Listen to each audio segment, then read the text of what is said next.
ഇവിടെ മീഡിയകൾ പ്രോത്സാഹിപ്പിക്കുന്നത് പോലെ നമ്മുടെ ഉത്തരവാദപ്പെട്ട മന്ത്രിമാർ ഇതിനെ പ്രോത്സാഹിപ്പിക്കുന്നുണ്ട്. അത് ആദ്യം ഒഴിവാക്കണം. അതുപോലെ തന്നെ ഇവിടെ മൈ ബോഡി മൈ റൈറ്റ് എന്നുള്ള ആശയം, ജെൻഡർ സാമൂഹിക നിർമ്മിതിയാണ് എന്ന കാഴ്ചപ്പാടാണ് ഇപ്പോൾ നമ്മുടെ പാഠപുസ്തകത്തിന്റെ നയം വെച്ചിരിക്കുന്നത്. അത് ഈ നിയമസഭയിൽ തന്നെ ചർച്ച ചെയ്തത്. ഈ പ്രശ്നങ്ങളൊക്കെ ചർച്ച ചെയ്തിട്ട് ഈ ചർച്ച എന്ന് പറഞ്ഞിട്ട് നാട് മുഴുവൻ ചർച്ച ഉണ്ടാക്കിയില്ലേ? ഇപ്പം ഇന്നും മുഖ്യമന്ത്രി പറഞ്ഞു വെച്ചാൽ ലഹരിയുമായി ബന്ധപ്പെട്ടും ഈ കുറ്റകൃത്യങ്ങളുമായി ബന്ധപ്പെട്ടും പിന്നെ എല്ലാവരും ഞങ്ങൾക്ക് തയ്യാറാകണം. നമ്മൾ സ്വാഗതം ചെയ്യണം, അതിന് കുഴപ്പമൊന്നുമില്ല. അദ്ദേഹം എടുത്തു പറയുന്നുണ്ട്, നമ്മളൊക്കെ രാഷ്ട്രീയ പ്രവർത്തകന്മാരാണ്, എല്ലാ കാര്യങ്ങളെ പറ്റി നമുക്ക് അവഗാഹം ഉണ്ടാവില്ല. അപ്പോൾ അവഗാഹമുള്ള ആളുകളെ, പണ്ഡിതന്മാരെ, അതുപോലെ തന്നെ വിദ്യാഭ്യാസ വിചക്ഷണരെ, അതുപോലൊപ്പം ആദ്യ നേതാക്കന്മാരെ ഒക്കെ കൂട്ടിപ്പിടിച്ചുകൊണ്ടുള്ള ഒരു കൂടിയിരുത്തവും അതിൽ നിന്ന് കേരളത്തെ ഇതിൽ നിന്ന് തിരിച്ചു കൊണ്ടുവരാനുള്ള ഒരു പദ്ധതിയും തയ്യാറാക്കണം. പക്ഷെ ഞാൻ ചോദിക്കുന്ന ചോദ്യം, ഈ ജനകീയ ചർച്ച എന്ന് പറഞ്ഞ് വിദ്യാലയങ്ങൾ തോറും ചർച്ച നടത്തി. അന്ന് എല്ലാവരും എഴുതി കൊടുത്ത ആ ഫയൽ അവിടെ സെക്രട്ടേറിയറ്റിൽ ഉണ്ടാവും. എല്ലാവരും എഴുതി കൊടുത്താണെന്ത്, പിന്നെ ഈ ജെൻഡർ സാമൂഹിക നിർമ്മിതിയാണ് എന്നുള്ള കാഴ്ചപ്പാട്, മൈ ബോഡി മൈ റൈറ്റ് എന്നുള്ള കാഴ്ചപ്പാട്. ഇത്തരം കാഴ്ചപ്പാടുകൾ നമ്മുടെ സമൂഹത്തിൽ ഉണ്ടാകുമ്പോൾ നമ്മുടെ കുട്ടികളെ, പുതിയ തലമുറയെ പഠിക്കാൻ പാടില്ല. ഇത് മാറ്റണം, ഇതൊന്ന് ഒഴിവാക്കണം എന്ന് പറഞ്ഞിട്ട് അത് അംഗീകരിച്ചില്ലല്ലോ.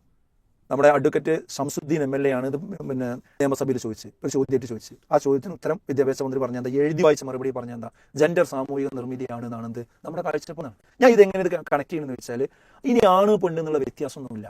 ഇനി ആകാം, എന്തും ആകാം, എവിടെ ആർക്കും ഒരു അതിരുകളും ഒരു അരുതുകളും ജീവിതത്തിൽ ഇല്ല എന്ന രൂപത്തിൽ ഒരു കോണ്ടെക്സ്റ്റ് ഇവിടെ സെറ്റ് ചെയ്തിട്ടുണ്ട്.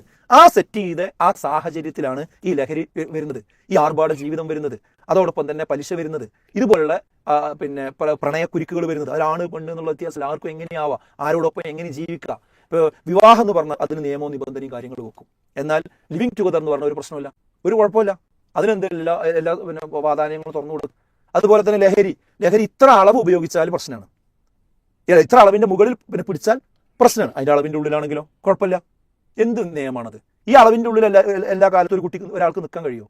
അത് ഉപയോഗിച്ച് തുടങ്ങിക്കഴിഞ്ഞാൽ പിന്നെ വളരെ സ്പീഡിലല്ലേ അതിന്റെ അളവിന്റെ ഉപയോഗം. ഇത് ആർക്കും മനസ്സിലാവാത്തതാ, ഈ മന്ത്രിമാർക്ക് മനസ്സിലാവാത്തതാ, രാഷ്ട്രീയക്കാർക്ക് മനസ്സിലാവാത്തതാ. ഇതൊക്കെ മനസ്സിലാക്കിയിട്ട് ആരെയാണ് ഈ പൊട്ടം കളിപ്പിക്കുന്നത്?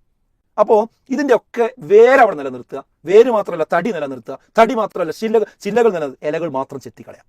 ഇലകൾ മാത്രം ചെത്തിക്കളഞ്ഞുകൊണ്ട് ഇല ചെത്തിക്കളഞ്ഞാൽ അത് പിന്നെ അതിലേറെ ഉഷാറായിട്ട് എന്ത് ചെയ്യും, തകർത്തു വരും. ഈ മുരട് വെട്ടാൻ തയ്യാറാകണം, ലഹരിയുടെ മുരട് വെട്ടാൻ തയ്യാറാകണം, ഈ ജെൻഡർ തിയറിയുടെ ഇത് വെട്ടാൻ തയ്യാറാകണം, ഈ ലിബറൽ സംസ്കാരത്തിന്റെ ഈ ഒരു കൾച്ചറിന്റെ വേര് വെട്ടാൻ തയ്യാറാകണം. നമ്മുടെ വിദ്യാലയങ്ങളിൽ അധ്യാപകർക്ക് അവർക്ക് കൃത്യമായിട്ട് എന്ത് ചെയ്യാൻ പറ്റണം, ഒരു സ്വാതന്ത്ര്യം കൊടുക്കണം, നിയമ പരിരക്ഷ കൊടുക്കണം. അതായത് അധ്യാപകർക്ക് നേരെ കൊലവിളി നടത്തിയിട്ടല്ലോ എത്ര സംഭവങ്ങൾ കണ്ടു. ഈ കൊലവിളി നടത്തുന്ന ആവർത്തിക്കുന്ന ഒരു സാഹചര്യം അവിടെ നിലനിർത്തിയിട്ട് നമ്മൾ പിന്നെ എങ്ങനെയാണ് ഈ കാര്യം കൈകാര്യം ചെയ്യാൻ പറ്റുക?